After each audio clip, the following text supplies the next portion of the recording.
الله الله الله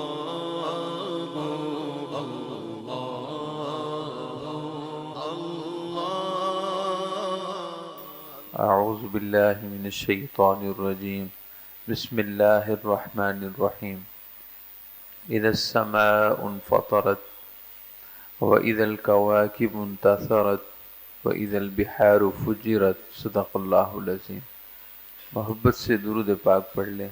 اللہم صلی علی محمد وعلی آل محمد کما صلیت علی ابراہیم وعلی آل ابراہیم انک حمید مجید۔ اللہم بارک علی محمد وعلی آل محمد کما بارکت علی ابراہیم وعلی آل ابراہیم انک حمید مجید۔ سورۃ الانفطار جو ایک رکوع پر مشتمل ہے۔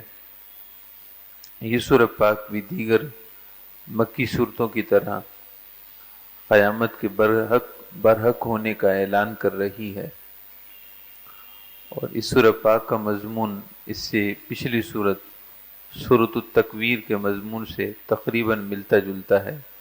وقوع قیامت کے حوالے سے اللہ رب العزت نے جو منظر سورۃ التکویر میں بیان فرمایا ہے، وہاں بھی اسی منظر کا تکرار کیا گیا ہے، اور اللہ رب العزت نے اس سورہ پاک میں یہ بات بھی واضح فرما دی کہ آج اگر ایک گناہگار اور منافق شخص اپنے گناہوں کو چھپائے ہوئے ہے، اپنے نفاق کو پوشیدہ رکھے ہوئے ہے، یا اپنے کفر و شرک کے باوجود وہ بڑا عزت دار بنا پھرتا ہے، قیامت کے دن ہر شخص کو خود اپنے کارناموں کے بارے میں پتہ چل جائے گا کہ وہ دنیا میں کیا کرتا رہا۔ جب قیامت برپا ہوگی تو واضح ہو جائے گا کہ اس نے نیکی کا بیج بویا ہے یا گناہ کی تخم ریزی کی ہے، گناہ کا بیج بویا ہے یا نیکی کا بیج بویا ہے۔ اچھے یا برے نتائج کے ساتھ بالکل واضح ہو جائے گا۔ اور اس سورہ پاک کے آخر میں اللہ تعالیٰ نے انسان کو بڑے انوکھے انداز میں مخاطب فرمایا ہے اور ارشاد فرمایا ہے کہ اے انسان، جس رب کریم نے تجھے اپنے لطف و کرم کی آغوش میں تجھے پرورش دی ہے اور اپنے بے شمار احسانات تجھ پر کیے ہیں، کیا تم اس کی ناشکری کر رہے ہو؟ یا ایھا الانسان ما غرک بربک الکریم، اے انسان تجھے اپنے رب کے بارے میں کس چیز نے دھوکے میں ڈال دیا ہے؟ اور یہ نہ سمجھنا کہ جو کچھ تم کر رہے ہو وہ سب بھلا دیا جائے گا یا حرف غلط کی طرح مٹا دیا جائے گا، ایسا کچھ بھی نہیں ہونے والا۔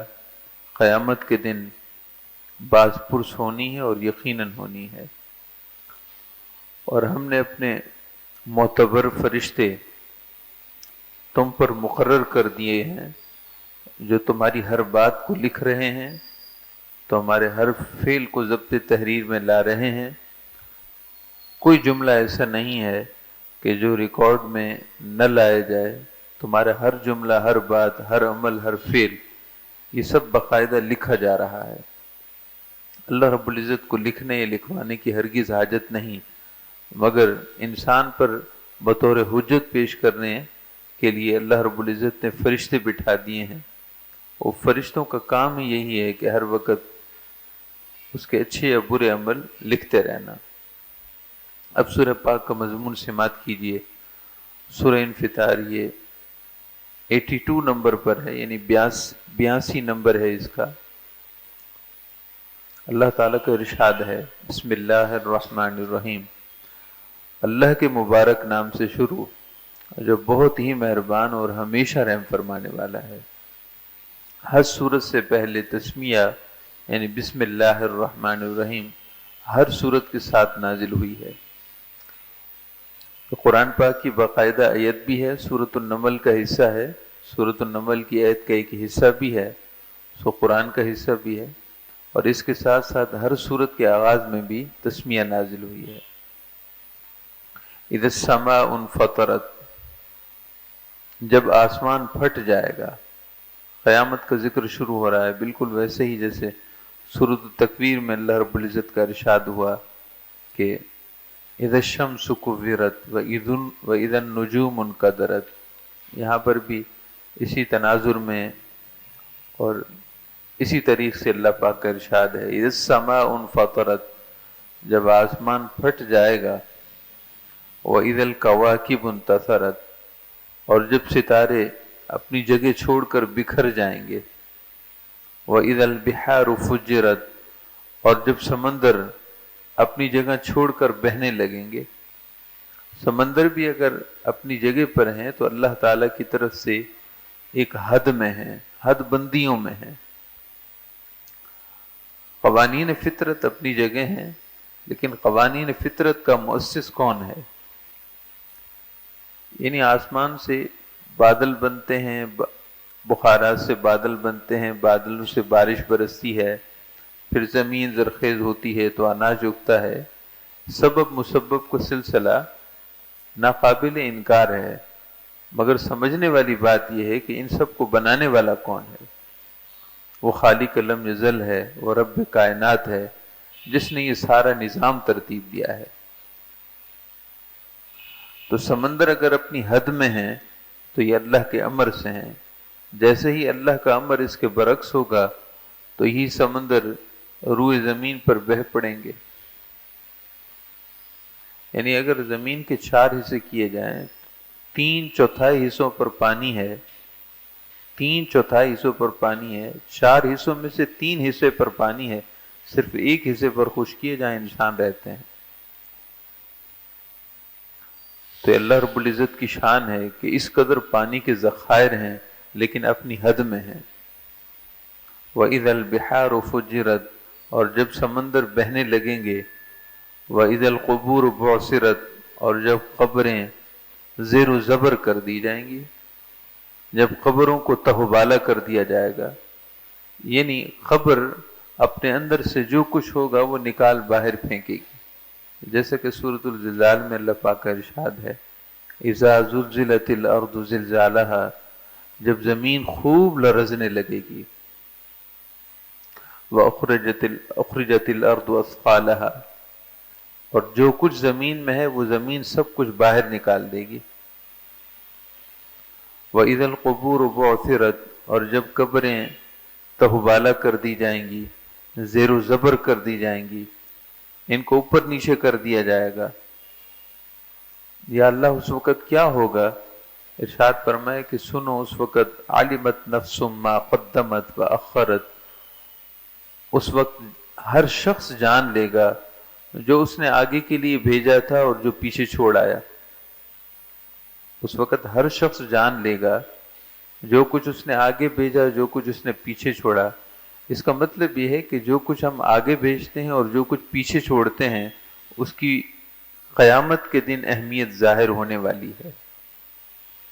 جو کچھ آگے بھیجتے ہیں یعنی جو نیکیاں کرتے ہیں، یہ جو گناہ کرتے ہیں، اور جو کچھ پیچھے چھوڑتے ہیں یعنی اگر ہم اپنے پیچھے کوئی اچھا طریقہ چھوڑ آئیں، نیک اولاد چھوڑ جائیں، یا کوئی بھی ایسا نیک عمل جو ہمارے بعد بھی ہوتا رہے،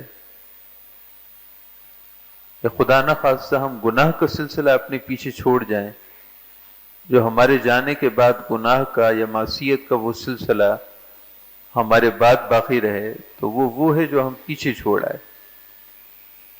کتنی اہمیت والی بات ہے کہ اگر نیکیاں آگے بھیجی جائیں اور مرنے کے بعد بھی کچھ ایسا کام کیا جائے جو بطور نیکی ثواب جاریہ جاری رہے، تو کتنا اچھا ہے جو آگے بھیجا ہے اور کتنا اچھا ہے جو پیچھے چھوڑا ہے، کتنا خوب ہے جو آگے بھیجا ہے اور کتنا خوب ہے جو پیچھے چھوڑا ہے۔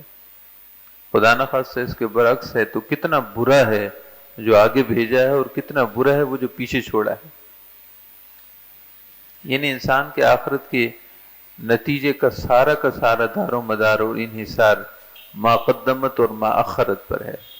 اس لیے ہمارے پیارے نبی صلی اللہ علیہ وسلم نے ہمیں اطاعت والی، نیکی والی زندگی گزارنے کی تربیت دی ہے، اور آپ نے ہمیں یہ ذہن بھی دیا ہے کہ جب دنیا سے جاؤ تو ایسا کام کر جاؤ کہ تم تو دنیا سے 50، 55، 60، 70 سال زندگی گزار گئے، لیکن تمہارے نیک اعمال کا سلسلہ ایسا رہے کہ قیامت تک رہے۔ اس کی بڑی مثالیں ہیں۔ نیک اولاد یہ اچھا مآخرت ہے، جو ہم پیچھے چھوڑ جاتے ہیں اس میں نیک اولاد بہت اچھی ہے، کیونکہ نیک اولاد اپنی اولاد کی تربیت کرے گی، وہ اپنے اولاد کی ایسے ہی ذریت اور نسل میں نیکی کا سلسلہ جو جاری رہا، اس کا جہاں ثواب انہیں ملے گا برابر اتنا ثواب اس شخص کو بھی ملے گا جس نے اپنے بچوں کی صحیح تربیت کی تھی۔ ایسے ہی کسی کو قرآن شریف پڑھا دینا، کسی کو کسی نیکی کے راستے پر چلا دینا، علمت نفس ما قدمت واخرت، اس وقت جان لے گا ہر شخص جو عمل اس نے آگے بھیجا تھا اور جو اس نے پیچھے چھوڑا تھا، یہ سب بالکل واضح ہو جائے گا۔ اللہ تعالیٰ سے دعا ہے اللہ تعالیٰ ہم سب کو قیامت کا ہوش ربا اور ہولناک منظر چشم تصور میں لاتے ہوئے زیادہ سے زیادہ اپنی رضا والے عمل کرنے کی توفیق عطا فرمائے۔ سورۃ الانفطار کی آیت نمبر 6 اور اس کے بعد کی چند آیات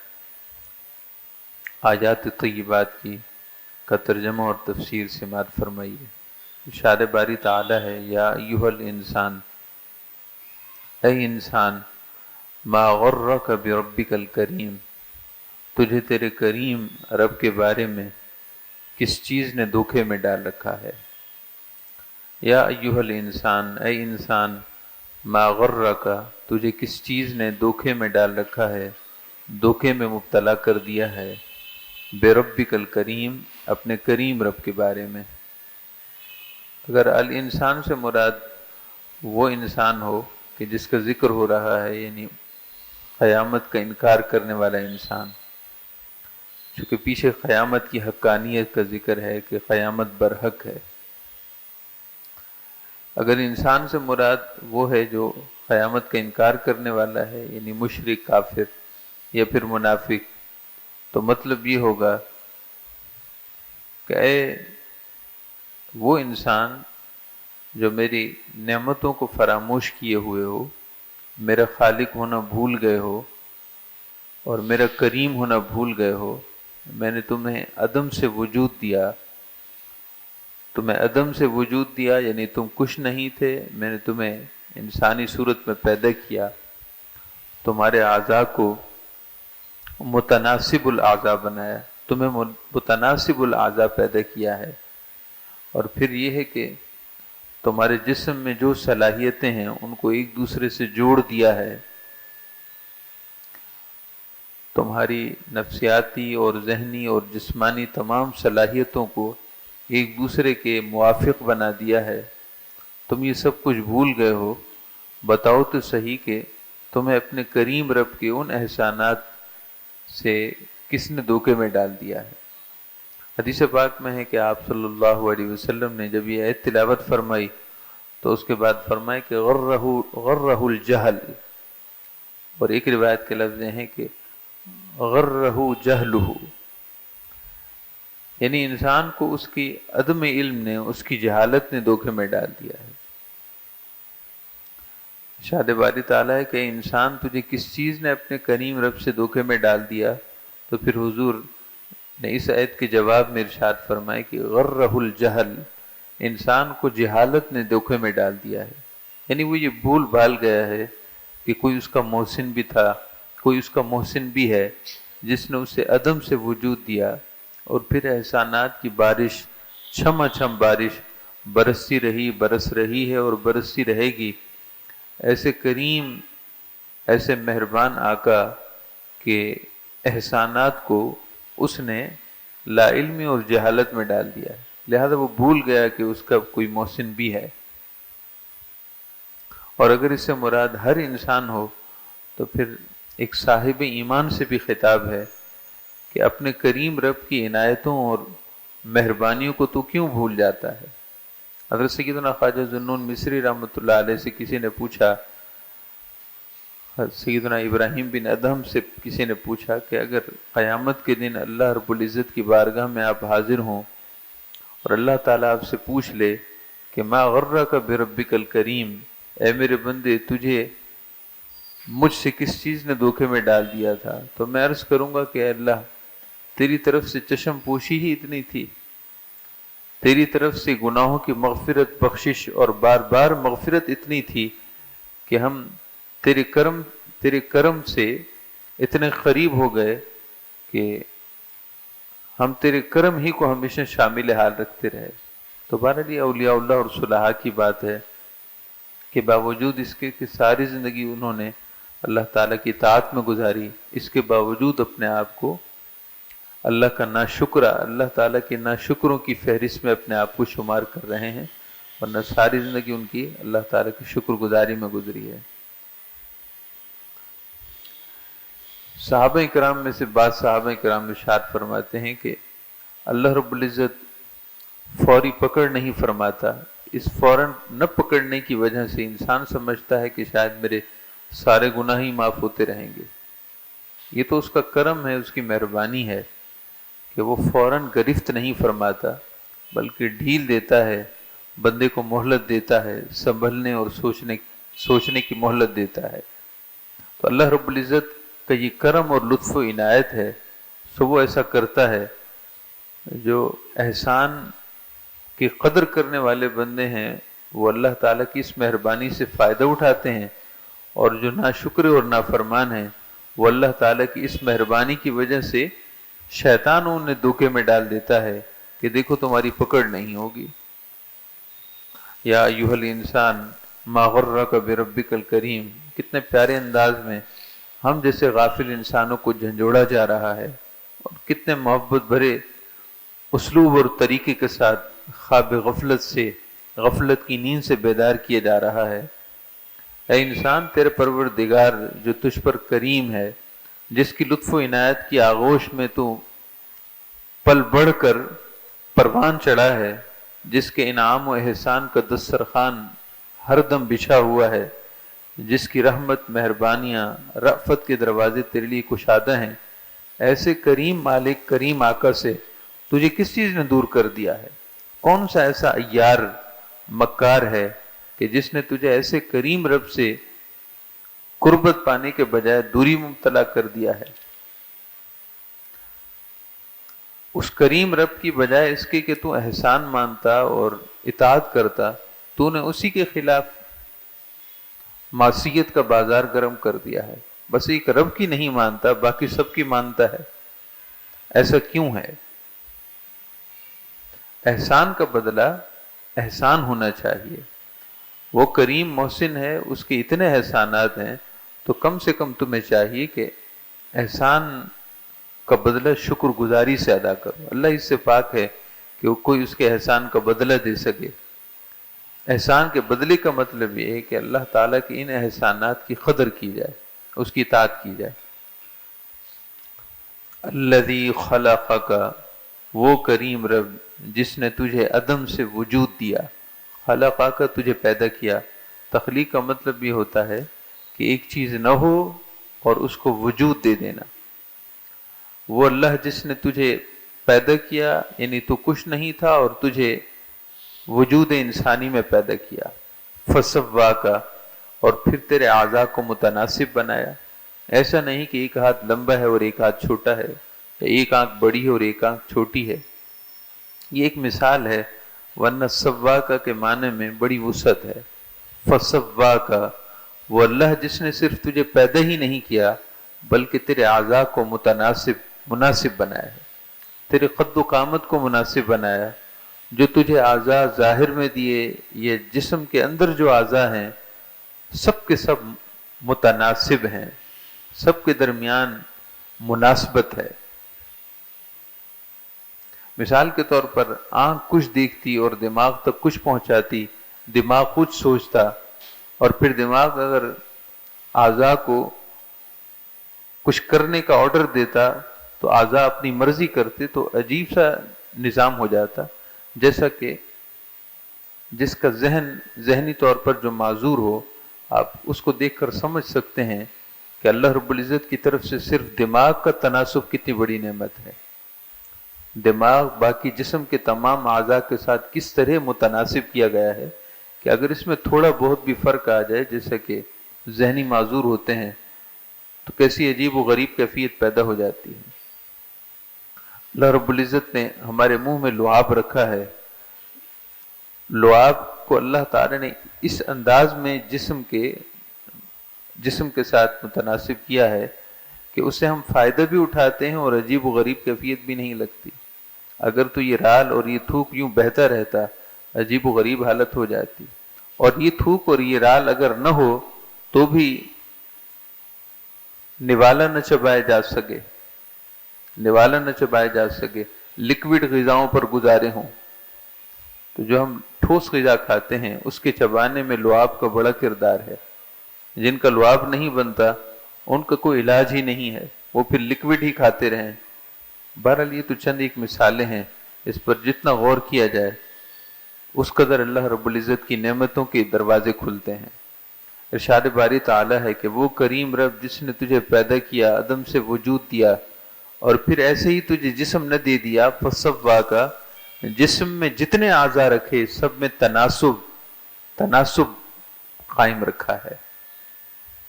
ہمارے ایک دوست بتا رہے تھے کہ گردن میں اللہ رب العزت نے ہماری گردن میں ایک قسم کی گلینڈ رکھے ہیں، اگر وہ نہ ہو تو ہماری گردن سیدھی نہ رہے. اب ظاہر ہے ہم اپنی گردن کو سیدھا رکھتے ہیں، قدرت کی طرف سے ہمیں یہ صلاحیت ہے. اگر وہ چیز ختم ہو جائے تو پھر گردن سیدھی نہ ہو، یا تو دائیں مڑے یا تو بائیں مڑے. یہ جو بالکل سیدھ میں متوازن ہماری گردن رہتی ہے، ظاہر ہے ہمارے پاس کوئی اسکیل تو نہیں ہوتا کہ جس سے ہم اپنی گردن کا سیدھا ٹیڑھا ہونا ماپ لیتے ہوں. بس قدرت نے اس طرح ہمیں صلاحیت دی ہے کہ ہماری گردن سیدھی رہتی ہے. اگر وہ گلائنڈ ختم ہو جائیں تو پھر گردن سیدھی نہیں رہتی. اس کے علاوہ سینکڑوں، ہزاروں، لاکھوں چیزیں اللہ تعالیٰ نے جسم میں رکھی ہیں جو فصواک کہ اللہ تعالیٰ کی قدرت کو ظاہر کرتا ہے. فعدلک، اس کے بعد اللہ پاک نے ارشاد فرمائے کہ فعدلک، تجھے صرف اعضاء دیے ہی نہیں بلکہ تیرے جسم کو جن عناصر سے مرکب کیا گیا ہے ان عناصر میں اعتدال بھی رکھا ہے. حکماء سے پوچھیے، حکماء کہتے ہیں، اطباء، معالج، اب ڈاکٹروں کی ڈاکٹری تو ہم نہیں جانتے، اطباء نے اپنی کتابوں میں لکھا ہے کہ انسان کے جسم میں 3 طرح کی طبیعتیں ہوتی ہیں.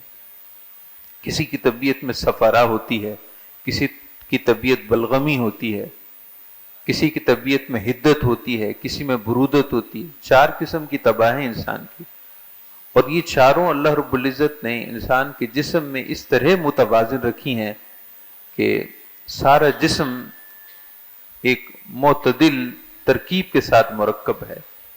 اگر بلغمی طبیعت غالب ہو جائے تو بھی انسان بیمار ہو جاتا ہے، صفرا غالب ہو جائے تو بھی انسان بیمار ہو جاتا ہے. ایسے ہی برودت یا حرارت کے عناصر غالب آ جائیں تو پھر بھی انسان کی ترکیبی حیت میں فرق آ جاتا ہے. فعدلک، وہ اللہ کہ جس نے تیرے عناصر ترکیبی کو، یعنی انسان جن عناصر سے مرکب ہوا ہے ان کو آپس میں ایک دوسرے کے معتدل بنا دیا ہے. فی ای صورت ما شاء رکبک، الغرض جس صورت میں تیرے رب نے چاہا تجھے شکل و صورت میں ترکیب دے دی. بظاہر چہروں میں سب کے 2 ہی آنکھیں ہیں اور 1 ناک اور 2 کان ہیں، یعنی شکل و صورت میں اعضاء سب کے ایک جیسے ہیں اور سب کو ایک ہی جگہ اللہ نے یہ اعضاء دیے ہیں. اس کے باوجود صورت میں فرق ہے. اس کے باوجود صورت میں فرق ہے. ایسا نہیں کہ آنکھ کے رکھنے کی جگہ میں فرق آ گیا ہو. ہر ایک کے چہرے پر آنکھیں وہی ہیں جہاں کے دوسرے کے چہرے پر آنکھیں ہیں. اس کے باوجود صورت کا فرق رکھنا یہ اس مصور کی شان مصوریت ہے. یہ اللہ رب العزت کی مصوریت ہے کہ اللہ تعالیٰ نے اعضاء وہی دیے، اعضاء کی جگہ وہی دیں، اس کے باوجود صورت کا فرق. انسان تو پھر بھی اشرف المخلوقات ہے. ہماری کتابوں میں لکھا ہے کہ مثلا ایک آم کے پیڑ پر جتنے آم لگتے ہیں، کوئی آم دوسرے آم سے تمام چیزوں میں اس کے مماثل نہیں ہو سکتا. یا تو سائز کا فرق آ جائے گا، یا تو رنگ کا فرق آ جائے گا، یا تو ذائقے کا فرق آ جائے گا، کہیں نہ کہیں فرق آئے گا. اور سب کچھ قریب تر ہوتے ہوئے اس کے باوجود فرق رکھ دینا یہ اس مصور کی شان ہے، اس خالق کی شان ہے۔ فی ای صورت ما شاء رکبک، جس شکل میں تیرے رب نے تجھے چاہا تجھے ترکیب دے دی، پھر تو اپنے رب کی نعمتوں کو کیوں بھول گیا؟ کلا بل تکذبون فی الدین، حقیقت یہ ہے کہ تم نے روز جزا کا انکار کرتے ہو، روز جزا کو بھلا دیا ہے، تو تمہیں قیامت کے دن اللہ کے حضور پیشی کی طرف کوئی توجہ نہیں، لہذا تم منیمی کو بھی بھول گئے۔ اللہ تعالیٰ سے دعا ہے اللہ تعالیٰ ہم سب کو اپنی نعمتوں پر غور کرنے، اپنی نعمتوں کا شکر کرنے اور ایمان اور عمل صالح کے ساتھ اللہ تعالیٰ ہم سب کو زندگی نصیب فرمائے۔ سورۃ الانفطار کی آخری آیات طیبات ہیں۔ اللہ رب العزت کا ارشاد پاک ہے وَإِنَّ عَلَيْكُمْ لَحَافِظِينَ، اور یقیناً تم پر مقرر ہیں نگہبان۔ وَإِنَّ عَلَيْكُمْ، اور بے شک تم پر مقرر ہیں لحافظین، نگران۔ ان نگرانوں سے مراد اللہ کے فرشتے ہیں، اگرچہ حافظین کے ساتھ ملائکہ کا ذکر نہیں ہے، لیکن احادیث طیبہ اور قرآن کی اس آیت کے سیاق و سباق سے ثابت ہے کہ اس سے مراد اللہ تعالیٰ کے وہ فرشتے ہیں جو ایک طرف انسان کی حفاظت کرتے ہیں اور دوسرا ان کی کئی اور ذمہ داریاں بھی ہیں۔ ان ذمہ داری میں سے ایک ذمہ داری یہ ہے کہ جو انسان بولتا ہے، جو کہتا ہے، جو کرتا ہے، وہ فرشتے سب لکھ رہے ہیں۔ ان فرشتوں کی تعداد کے بارے میں احادیث مختلف ہیں، 2 سے لے کر اور 40 تک کی تعداد احادیث طیبہ میں آئی ہے۔ البتہ جو لکھنے والے فرشتے ہیں وہ 2 ہیں، ایک دائیں کندھے پر ہے، ایک بائیں کندھے پر ہے۔ اس آیت کا پچھلا حصہ سمجھنے سے متعلق ہے، کیونکہ اس آیت کا پیچھے والی آیت کے ساتھ جوڑ ہے۔ اللہ تعالی نے قیامت کا انکار کرنے والے انسان کو مخاطب کرتے ہوئے ارشاد فرمائے کہ یا ایھا الانسان، اے انسان، ما غرک بربک الکریم، تجھے اپنے کریم رب کے بارے میں کس چیز نے دھوکے میں ڈال رکھا ہے؟ الذی خلقک فسواک فعدلک، وہ کریم رب جس نے تجھے پیدا کیا، یعنی عدم سے وجود دیا، تجھے تخلیق فرمایا، فسواک، اور پھر تیرے اعضاء کو درست کیا، یعنی تیرے اعضاء باہم متناسب بنائے کہ تو ان سے فائدہ اٹھا سکے، فعدلک، اور پھر تیرے عناصر ترکیبی کو، جن عناصر سے تجھے اللہ پاک نے تخلیق فرمایا ہے، اللہ تعالی نے ان عناصر میں اعتدال بنا دیا ہے، ان عناصر ترکیبیہ میں اعتدال پیدا کر دیا ہے۔ یعنی آسان سی بات ہے کہ انسان کو اللہ تعالی نے مٹی اور گارے سے پیدا کیا ہے، ہمارے جسم کا وہ بھی حصہ ہے، ہمارے مادہ تخلیق میں پانی بھی ہے، تو اس کے علاوہ اجزاء ترکیبی کی تفاسیر وہ پرانے دوروں میں بھی مفسرین نے فرمائی ہیں، اور جتنی جدت آتی جائے گی اللہ تعالیٰ کی حکمتوں کے ان راز کو مزید پڑھا جاتا رہے گا اور سیکھا جاتا رہے گا۔ جو اللہ پاک کی مراد ہے ہمارا اس پر ایمان ہے، لیکن فعدلک کی بظاہر اس آیت کے حصے سے معلوم ہوتا ہے کہ تخلیق بھی اللہ کا کرشمہ قدرت ہے، عدم سے وجود دینا، کریشن، اور اس کے بعد پھر اعضاء کو تخلیق فرمانا، اور اعضاء بھی ایسے کہ باہم متناسب ہوں، ان سے فائدہ اٹھایا جا سکے، فعدلک، اور پھر اجزاء ترکیبی، یعنی انسان کے جسم میں اگر حرارت، برودت اور صفرا اور بلغمی طبیعت 4 قسم کی طبائع ہیں، تو سب کو ایسا متوازن رکھا ہے کہ انسان کی طبیعت متوازن ہے۔ اگر کوئی ایک عنصر زیادہ اور کوئی ایک عنصر کم ہو جائے تو انسان کی طبیعت میں اعتدال نہ رہے۔ فی ای صورت ما شاء رکبک، تو اپنے کریم رب سے کیسے دھوکے میں مبتلا کر دیا گیا، حالانکہ اس نے تجھے جس صورت میں چاہا ترکیب دے دیا۔ کلا بل تکذبون بالدین، سچ یہ ہے کہ تم قیامت کے دن کا انکار کرتے ہو۔ اللہ تعالیٰ نے ارشاد فرمائے کہ یہ سب کچھ جو تم کر رہے ہو، یعنی اللہ پاک کی نعمتوں کی ناشکری اور اللہ تعالیٰ کی شان کریمی کو بھول جانا، فراموش کر دینا، اس مرض کی بنیادی وجہ یہ ہے کہ تم آخرت کے دن کا انکار کرتے ہو۔ کلا یقیناً بالیقین تکذبون بالدین، کلا بل تکذبون بالدین یقیناً بالیقین، تم قیامت کے دن کو جھٹلاتے ہو، انکار کرتے ہو۔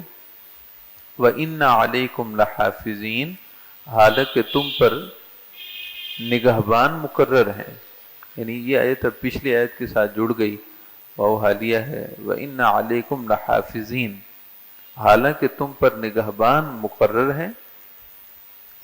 تمہیں اللہ سے شرم تو نہیں آتی، کم سے کم ان فرشتوں سے ہی حیا کر لو جو تم پر مقرر ہیں، تمہاری حفاظت بھی سر انجام دے رہے ہیں اور ساتھ میں تمہارے تمام اعمال کو اور اقوال کو ریکارڈ میں بھی لا رہے ہیں۔ وَإِنَّ عَلَيْكُمْ لَحَافِظِينَ، حالانکہ تم پر مقرر ہیں نگران فرشتے، کِرَامًا کاتبین، جو بڑے معزز ہیں، اللہ کے ہاں بڑے معزز ہیں، کاتبین، اور وہ لکھنے والے ہیں، کِرَامًا کاتبین، معزز ہیں، لکھنے والے ہیں، یعلمون ما تفعلون، وہ سب کچھ جانتے ہیں جو تم کرتے ہو۔ اللہ تعالیٰ نے انہیں اس طرح پیدا کیا ہے کہ نیند سے پاک ہیں، اونگنے سے پاک ہیں، سستی سے پاک ہیں، غفلت سے پاک ہیں، کسی سے خوف زدہ ہو جانے سے پاک ہیں۔ یعنی تم یہ نہ سمجھنا کہ تم جیسا کہ دنیا داری کے امور میں کسی کو خوف زدہ کر لیتے ہو، ایسا کچھ بھی نہیں ہوگا۔ یہ اللہ کے حکم کے پابند ہیں، لا یعصون اللہ ما امرہم ویفعلون ما یؤمرون، اللہ کے فرشتے اللہ کے حکم کی بالکل نافرمانی نہیں کرتے، یہ وہی کرتے ہیں جو انہیں ان کا رب حکم دیتا ہے۔ یعلمون ما تفعلون، یہ وہ جانتے ہیں جو کچھ تم کرتے ہو۔ یعنی تمہارے قیامت کے انکار سے ایسا نہیں ہے کہ قیامت کا حکم منسوخ ہو جائے گا، معاذ اللہ۔ ہم نے اس دن کے لیے تم پر حجت قائم کرنے کے لیے پورے انتظامات کیے ہوئے ہیں۔ جیسے کہ تم جیسا خود فراموش انسان قیامت کے دن تو وہ اپنے عمل کا انکار کر بیٹھے گا۔ ہم کہیں گے اے کرامن کاتبین فرشتوں، ذرا اس کا صحیفہ عمل لے کر اس کے سامنے رکھ دو، اس کا نام عمل، اس کی زندگی کی فائل اس کے سامنے رکھ دو، تاکہ اقرأ کتابک کفا بنفسک اليوم علیک حسیبا، یہ اپنی کتاب خود پڑھ لے اور اپنے فیصلے کی اور حساب کے لیے خود ہی کافی ہے۔ اپنا اعمال نامہ دیکھ کر اس کا ضمیر کیا سمجھتا ہے کہ یہ اپنے لیے کیا نتیجہ مقرر کرتا ہے۔ ان الابرار لفی نعیم، یقیناً نیک لوگ عیش و آرام میں ہوں گے، یقیناً نیک لوگ نعمتوں میں ہوں گے۔ وَإِنَّ الْفُجَّارَ لَفِي جَحِيمٍ، اور یقیناً بدکار جہنم میں ہوں گے۔ یہ نہ سمجھنا کہ نیکیاں زیادہ کر لیں گے تو پھر کیا ہو جائے گا، یا اگر گناہ ہم سے زیادہ ہو گئے تو پھر کیا ہو جائے گا۔ سنو، ان الابرار لفی نعیم، یقیناً نیک لوگ نعمتوں میں ہوں گے، عیش و آرام میں ہوں گے۔ وَإِنَّ الْفُجَّارَ لَفِي جَحِيمٍ، اور یقیناً بدکار جہنم میں ہوں گے۔ یصلونها یوم الدین، قیامت کے دن وہ جہنم میں داخل ہوں گے۔ یصلون کا مطلب ہوتا ہے کسی چیز کی پرواہ کیے بغیر اس کو آگ میں ڈال دینا، جس کو ہم اردو میں جھونک دینا کہتے ہیں، یعنی پرواہ کیے بغیر کہ وہ جل جائے گی۔ جیسے کہ ہم لکڑی ایندھن آگ جلائیں لکڑیوں سے، اور لکڑیوں کے تن کے اور لکڑیاں اس میں ڈال دیں، یہ پرواہ نہیں ہوتی کہ جلیں گے، ہیں ہی جلانے کے لیے۔ تو انتہائی لاپرواہی میں پرواہ کیے بغیر کسی چیز کی فکر کیے بغیر اس کو آگ میں ڈال دینے کو یصلون سے تعبیر کرتے ہیں۔ یصلونہا یوم الدین، وہ جہنم میں داخل کر دیے جائیں گے، جہنم میں جھونک دیے جائیں گے قیامت کے دن۔ وما ہم عنہا بغائبین، اور وہ اس دن غیر حاضر نہیں ہو سکیں گے۔ کہ کہیں چھپ جائیں یا کسی اور فاجر کا سہارا لے لیں، کوئی فرعون ہو یا کوئی نمرود، اس دن کوئی جابر، کوئی ظالم، دنیا کا کوئی متمرد سے متمرد شخص اس دن اللہ تعالیٰ کے حضور سرنگوں ہوگا، کوئی پیچھے نہیں رہے گا، کوئی کہیں چھپ نہیں سکے گا۔ وما هم عنها بغائبین، اور وہ اس روز غیر حاضر نہیں ہو سکیں گے۔ وما ادراک ما یوم الدین، اور اے قرآن سننے والے تجھے کیا معلوم کہ قیامت کا دن کیا ہے؟ اے قرآن سننے والے تجھے کیا معلوم کہ قیامت کا دن کیا ہے، یعنی کتنی ہیبت ناک چیز ہے۔ ثم ما ادراک ما یوم الدین، دوبارہ سن لو اے قرآن سننے والے تمہیں کیا معلوم کہ قیامت کا دن کیا ہے۔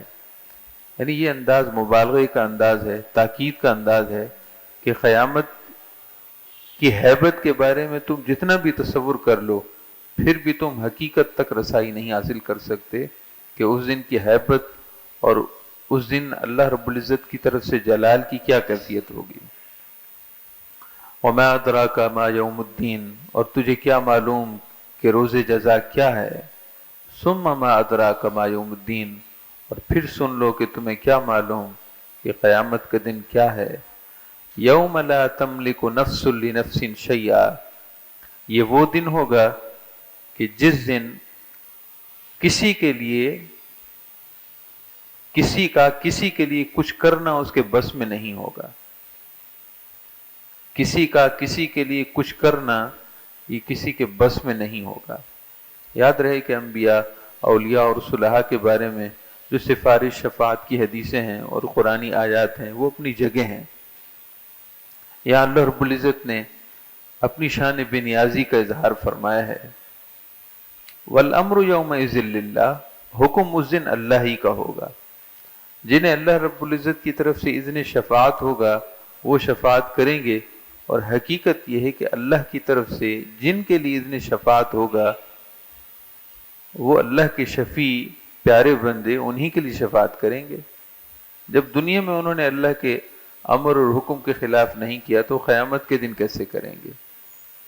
یوم لا تملک نفس لنفس شیئا، یہ وہ دن ہوگا جس روز کسی کے لیے کچھ کرنا بس میں نہیں ہوگا۔ والامر یومئذ للہ، اور سارا کا سارا حکم اس روز اللہ ہی کا ہوگا۔ ان آیات کے ساتھ الحمدللہ سورہ انفطار کی تفسیر مکمل ہوئی۔ اندازہ کیجئے قیامت کے منظر کو بار بار مختلف انداز میں بیان کیا گیا ہے، اور یہ کہ قیامت کے دن نیک اعمال کی نیک جزا ملنا بھی برحق ہے اور اعمال سیئہ کی بری جزا ملنا بھی برحق ہے۔ اس سے ہر وقت خوفزدہ رہنا چاہیے۔ اللہ رب العزت ہم سب کو زندگی کے اس سرمایہ کی قدر کرتے ہوئے نیک اعمال میں گزارنے کی توفیق عطا فرمائے۔